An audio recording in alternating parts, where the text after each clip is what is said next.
lebih dalam dari semua yang ku kenal. Tiada kasih yang melebihimu, ku ada untuk menjadi penyembah.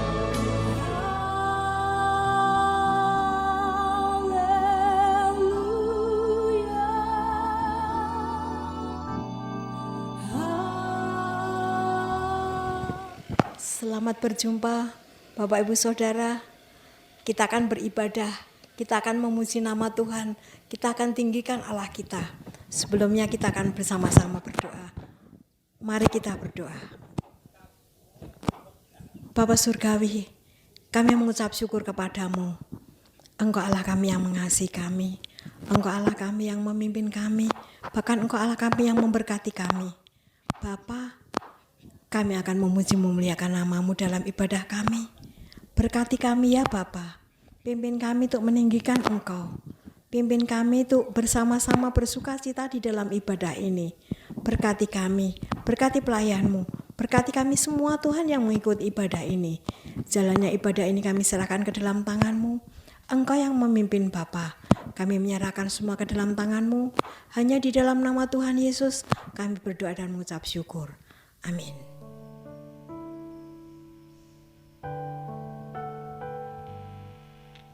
Shalom Bapak Ibu yang dikasih Tuhan. Sungguh suatu karunia yang luar biasa. Saat ini kita masih bersama-sama boleh datang mencari Dia. Jangan hilangkan, jangan buang kesempatan yang indah ini. Arahkan hati kita, arahkan pikiran kita, arahkan segala aspek yang ada dalam hidup kita. Pandang Yesus, cari Dia, dan temukan kebaikannya.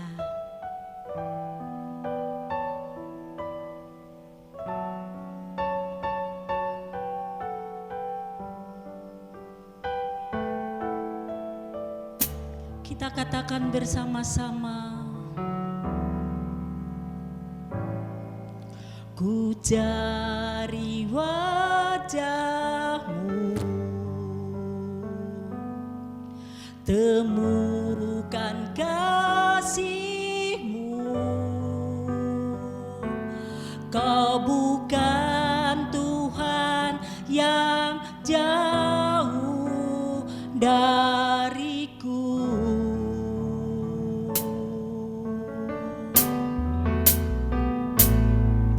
Ku panggil nama-Mu,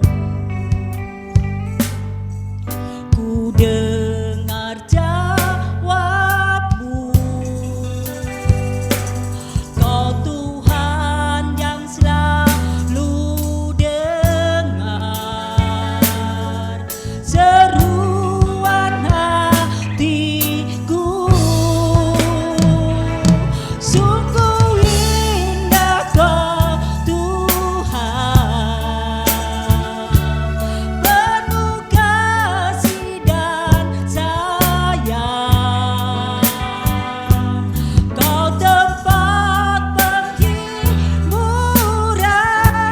bagi setiap hati yang terluka. Sungguh indah Kau Tuhan, menara perlindungan. Kau sumber kekuatan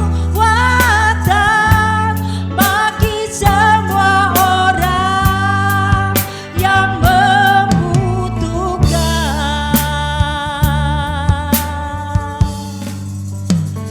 Dialah Allah kita, Dialah tempat perlindungan kita. Bersama Tuhan, kita akan temukan yang terbaik dalam hidup kita. Allah terus berikan apa yang menjadi kebutuhan-kebutuhan dalam hidup kita. Walau saat ini situasi dunia tidak bersahabat dengan kita, tapi Dia sanggup, Dia mampu melakukan kebaikannya untuk kita. Haleluya. Haleluya. Glory. Haleluya. Imani dengan sungguh-sungguh bagaimana karya Allah yang indah dalam hidup kita. Haleluya. Syukur Tuhan. Haleluya. Ku cari wajah-Mu, temukan kasih-Mu. Kau bukan Tuhan yang jauh dariku. Panggil Dia dengan segenap hati. Ku panggil nama-Mu. Ku dengar jawab-Mu. Kau Tuhan yang selalu dengar seruan hatiku. Sungguh indah Kau Tuhan, penuh kasih dan sayang. Kau tempat penghiburan bagi setiap hati yang terluka. Sungguh indah Kau Tuhan, menara perlindungan. Kau sumber kekuatan bagi setiap orang yang membutuhkan. Sumber kekuatan, sumber kekuatan, sumber kekuatan bagi semua orang yang membutuhkan. Terima kasih Tuhan. Haleluya. Kita diberuntungkan. Belum. Harusnya kita menderita, kita sengsara. Tetapi oleh kasih Allah, oleh kasih Yesus, Dia menyediakan yang terbaik dalam hidup kita. Jaminan kehidupan sudah disiapkan buat kita, anak-anak yang dicintainya. Kita adalah lebih dari pemenang. Hore, kemuliaan hanya bagi Dia. Dialah Allah yang luar biasa. Dialah Allah yang perkasa, baik bagi kita. Lebih dari pemenang dalam segala perkara. Iblis tadi kalahkan oleh kuasa darahnya. Jika Allah di pihak kita, siapa dapat melawan? Kita lebih dari pemenang. Katakan bersama. Lebih dari pemenang dalam segala perkara. Iblis tadi kalahkan oleh kuasa darahnya. Jika Allah di pihak kita, siapa dapat melawan? Kita lebih dari pemenang. Angkat tangan kita. Haleluya. Kibarkanlah panjinya, Yesus Raja segala raja. Haleluya. Haleluya. Bangkitlah gerejanya. Kita lebih dari pemenang.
saatnya kita menikmati kebaikannya. Kita akan cari Dia. Kita akan rasakan kasih-Mu yang mengalir dalam hidup kita. Sehingga iman kita bertumbuh, kita semakin diperlengkapi dan dikayakan oleh karena Dia. Haleluya. Katakan dengan segenap hati kita kerinduan kita.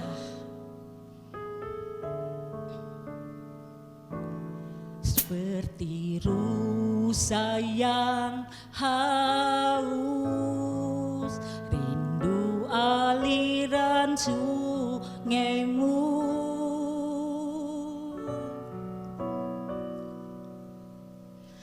Hatiku tak tahan menunggu-Mu.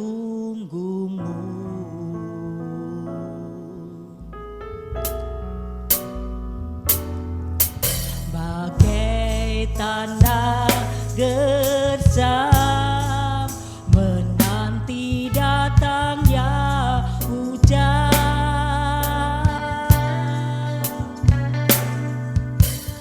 Begitupun jiwaku, Tuhan. Katakan bersama-sama, hanya Engkau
Shalom Bapak Ibu Saudara yang kami kasih dalam nama Tuhan Yesus Kristus.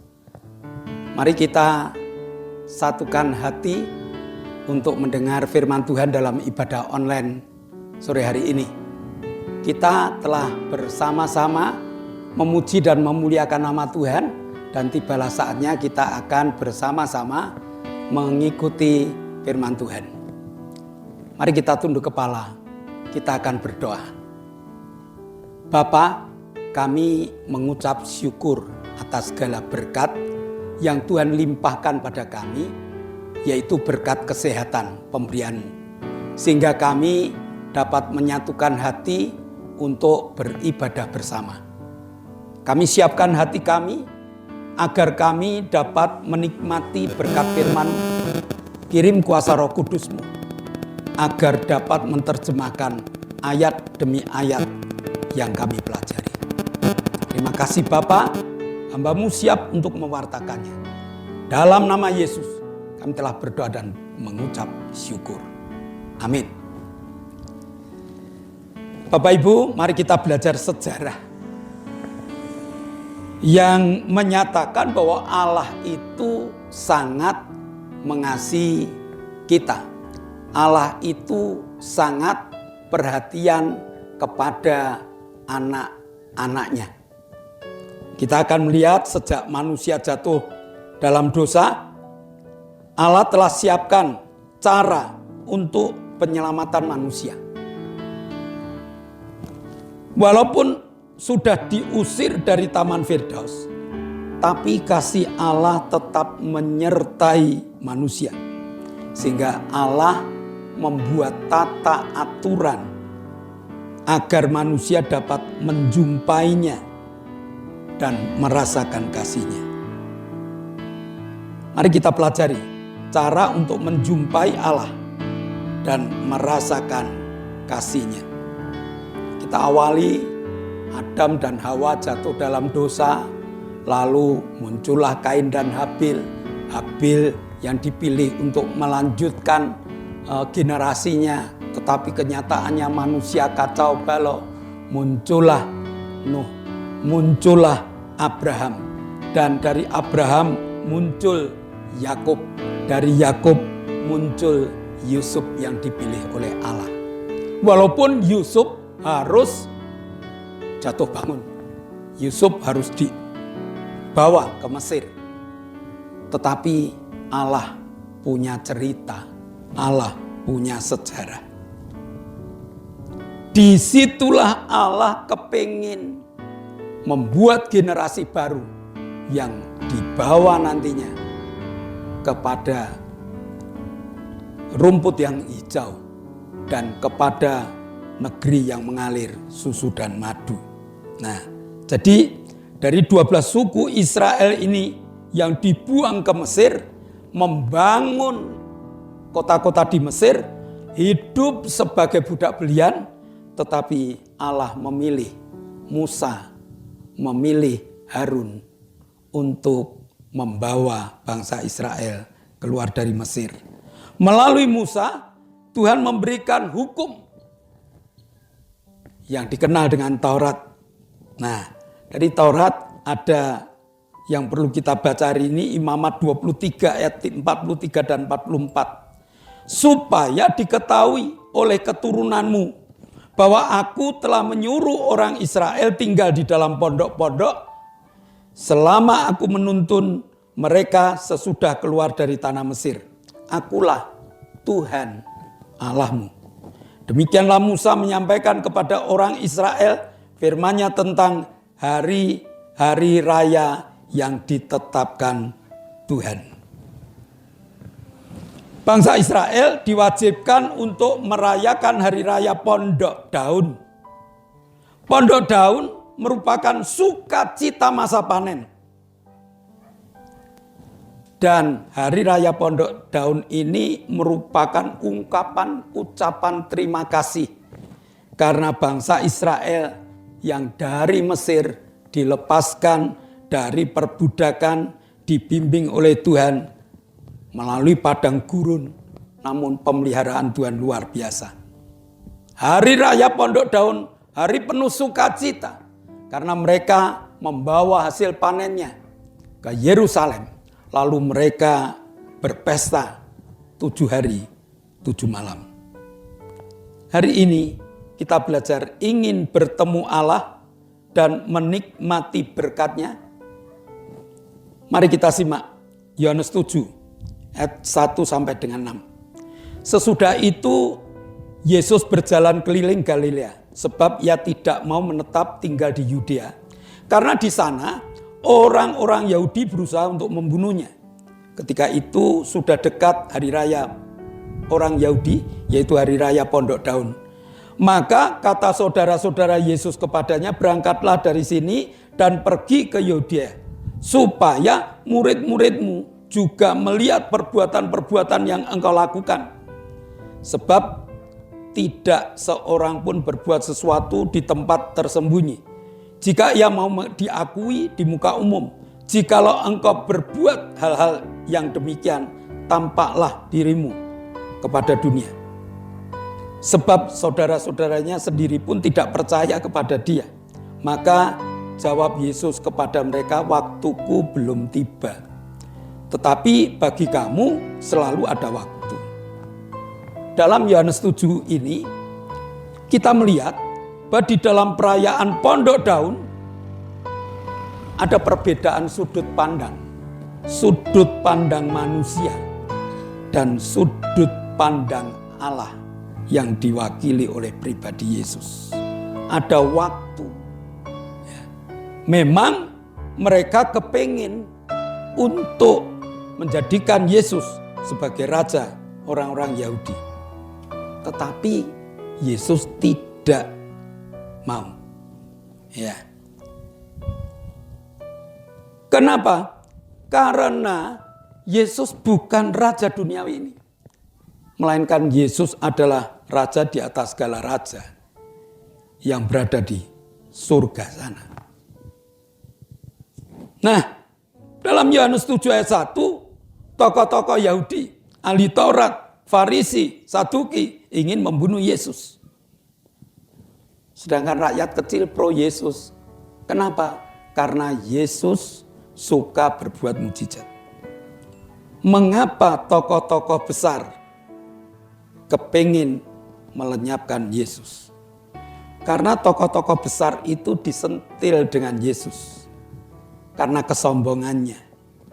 Nah, orang pandai, orang pinter, orang kaya, biasanya kesombongannya tinggi.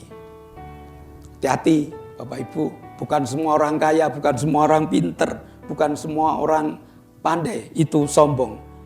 Biasanya. Ya. Tuhan tidak membenci orang pandai, Tuhan tidak membenci orang pinter. Tuhan juga tidak membenci orang kaya, tetapi tokoh Farisi, tokoh Saduki, ahli Taurat selalu menyombongkan dirinya, memandang orang lain rendah. Apalagi pengikut Yesus yang makin banyak ini mengalahkan jumlah pengikutnya. Nah, dari kesombongannya ini mulai muncul kebencian. Dari kebencian ini dia kepingin membunuh Yesus. Kesimpulannya, setiap orang yang kepingin datang pada Tuhan, buang dulu kesombongannya. Padahal penyakit sombong itu beda tipis dengan keadaan aslinya. Contohnya, ada orang yang menyaksikan saya lulus cum laude. Nah, faktanya dia cerita cum laude itu sombong atau memang benar-benar dia menerangkan apa adanya. Yang tahu hati, yang tahu hati dengan Tuhan. Ya, yang tahu adalah hati dengan Tuhan. Kita datang pada Tuhan harus dengan kerendahan hati. Sebab jika kita tidak dengan kerendahan hati, maka kita dapat membunuh Yesus. Supaya mereka melihat mukjizat yang dilakukan Yesus. Supaya Yesus juga muncul kesombongannya. Sama seperti setan waktu ketemu dengan Yesus selesai puasa. Setan mengatakan, kamu anak Allah, jatuhkan dirimu dari hubungan bait Allah. Jadikan batu jadi roti. Ingin menjumpai Allah dan merasakan kasih-Nya harus dengan mensyukuri berkat yang telah Tuhan berikan dalam kehidupannya. Di Pondok Daun ini mereka membawa hasil bumi. Mereka membawa hasil panen, mereka berpesta. Kalau orang sekarang mungkin mereka tidak mau ribet karena dari diaspora, dari berbagai daerah datang dengan membawa hasil bumi. Mereka cukup membawa uang mungkin.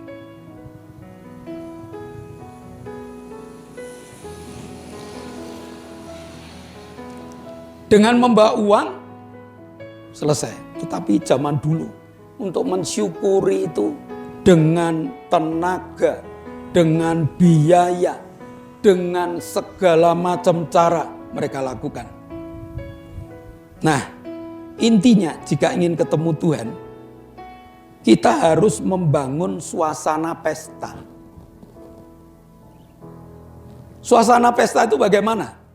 Penuh sukacita, pakaian bersih, pakaian pesta yang pantas kita pakai. Saya pernah bersama dengan Pak Teguh pergi ke Hotel Mulia. Seharian kami keliling Senayan, seharian kami keliling karena Hotel Mulia itu dekat dengan Senayan. Akhirnya kami ketemu dengan salah seorang murid di Hotel Mulia. Semuanya pakai jas, semuanya pakai pakaian bagus. Hanya saya dengan Pak Teguh yang hanya memakai kaos. Seharian tidak mandi, malu, ya malu. Makanannya enak, tetapi rasa malu membuat makanan tidak bisa dinikmati. Banyak orang seperti itu. Kelimpahan berkat tidak dapat dinikmati karena masih ada rasa malu, kurang pas dengan apa yang kita lakukan. Yesus mengatakan, akulah roti hidup yang telah turun dari surga. Jikalau seorang makan dari roti ini, ia akan hidup selama-lamanya. Dan roti yang kuberikan itu ialah dagingku, dan akan kuberikan hidup dalam dunia ini. Nah, artinya apa? Yesus memperkenalkan diri sebagai roti yang harus dinikmati. Di Pondok Daun itu kita harus membawa kehidupan kita dengan ucapan syukur kita. Pengen ketemu Allah, harus ada ucapan syukur. Ucapan syukur ialah mensyukuri dengan apa yang telah Tuhan berikan pada kita. Seberapapun berkat yang diberikan kita, ucapkanlah syukur kepada Allah. Maka Allah akan datang kepada kita. Ucapan syukur dengan pakaian yang rapi, artinya dengan keadaan yang rapi. Tanggalkan kesombongan, tanggalkan kebencian, dan datanglah pada Allah. Maka Allah akan memberkati kehidupan kita. Mari kita tunduk kepala. Kita akan berdoa. Bapa, kami mengucap syukur. Kau Allah yang baik, Kau Allah yang luar biasa, yang memberi kesempatan pada kami untuk menikmati segala berkat-berkat-Mu. Hari ini kami telah belajar tentang firman-Mu, terjemahkan dalam hati kami, supaya kami dapat menikmati karunia-Mu. Terima kasih Bapa, dalam nama Yesus kami telah berdoa dan mengucap syukur. Amin. Shalom Bapak Ibu. Besok Selasa jangan lupa masih ada ibadah online dan juga ada ibadah tatap muka. Bagi jemaat yang belum datang, yuk datang belajar firman Tuhan. Supaya tidak rugi dalam belajar firman Tuhan. Kita akan memuliakan nama Allah bersama-sama. Nah, jadi mari kita bersama-sama berdoa untuk bangsa dan negara. Kita akan berdoa untuk keluarga-keluarga kita. Mari kita akhiri ibadah kita dengan berdoa. Kami bersyukur Tuhan, Engkau Allah yang baik. Kami telah mengakhiri ibadah kami, dan saat ini kami menyerahkan saudara-saudara kami dalam tangan kemurahan-Mu. Kami menyerahkan bangsa dan negara kami. Kami menyerahkan COVID-19 yang mengacaukan, biar Tuhan hancurkan dalam nama Yesus. Berkati Pak Jokowi dengan para pembantu-pembantunya, para menteri, gubernur, wali kota, bupati, para camat, para lurah, para RT, para RW. Berkati mereka Tuhan, sehingga mereka dapat mengendalikan negara ini dengan penuh damai sejahtera. Kami juga berdoa Tuhan untuk Pak Bambang Kojamah dengan kesembuhan yang sempurna. Kami berdoa untuk Hendra Wijaya Kojamah dengan kesembuhan yang sempurna. Kami berdoa untuk Pak Indro Kojamah dengan kesembuhan yang sempurna. Kami berdoa Tuhan untuk Ibu Tini. Kami berdoa untuk Ibu Arwanto. Kami berdoa untuk Pak Sarjono. Kami berdoa untuk Bude Marto, Haryanto, dan Floren. Jamah Tuhan dengan kesembuhan yang sempurna. Pada saat kami berdoa, tangan Engkau tumpang. Dalam nama Yesus, jadilah sembuh. Kami berdoa untuk Pak Indro, Engkau juga jamah Pak Sarjono yang tekanan darahnya tinggi, Pak Indro yang flu, jamah dengan kesembuhan yang sempurna. Dalam nama Yesus, Engkau telah disembuhkan. Kami berdoa untuk Pak Pri, Pak Yusuf, Pak Tris, Pak Sarjianto, Pak Kadir Koho, Pak Warto, Pak Martono, Pak Marsudi, Pak Gito, jamah Tuhan dengan pemulihan. Nama-Mu dipuji dan dimuliakan. Karena mereka Kau jamah dan Kau pulihkan. Kami berdoa pula Tuhan untuk Ibu Herin. Kami berdoa untuk Hartanto. Kami berdoa untuk Ibu Happy. Kami berdoa untuk Ibu Winyo. Kami berdoa untuk Ibu Wagini. Untuk Ibu Is. Kami berdoa untuk Ibu Karyanto. Untuk Ibu Mbing. Untuk Ibu Titi. Untuk Ibu Endang. Untuk Ibu Sar. Untuk Mbah Darto, Mbah Hadi, dan juga Omi dan Feni. Jamah Tuhan. Sementara kami berdoa, tangan Engkau tumpangkan. Dalam nama Yesus, jadilah sembuh. Kami berdoa untuk Luciana Agatha Larasati Nugroho. Kami berdoa untuk Gracilia Audrey Firmanto Putri. Kami berdoa untuk Markus. Mereka akan masuk ke perguruan tinggi. Tidak ada perkara yang mustahil. Jamah Tuhan dengan kuasa-Mu. Dalam nama Yesus, Engkau diterima di perguruan tinggi yang Kau idam-idamkan. Terima kasih Bapa. Kami selesai ibadah, kami akan beraktivitas ke aktivitas kami masing-masing. Terima kasih Tuhan. Jemaat yang dikasihi Allah, kedangkanlah tangan-Mu. Nikmatilah segala berkat yang Allah kirimkan untuk engkau. Karena saat ini Allah telah membuka tingkap-tingkap langitnya dan mencurahkan segala berkatnya. Terimalah berkat untuk rumah tanggamu. Terimalah berkat untuk setiap usaha pekerjaan. Terimalah berkat untuk segala rancangan-rancangan hidupmu. Berkat jasmani, berkat rohani. Terus mengalir dan mengalir limpah. Sampai setiap orang yang ketemu akhirat, karena Engkau diberkati. Jika Engkau pulang nanti, bawalah berkat dari Allah Bapa, cinta kemurahan dari Tuhan Yesus Kristus, serta persekutuan Roh Kudus menyertai Engkau mulai hari ini sampai Maranatha, Tuhan Yesus datang yang kedua kali. Yang percaya katakan amin.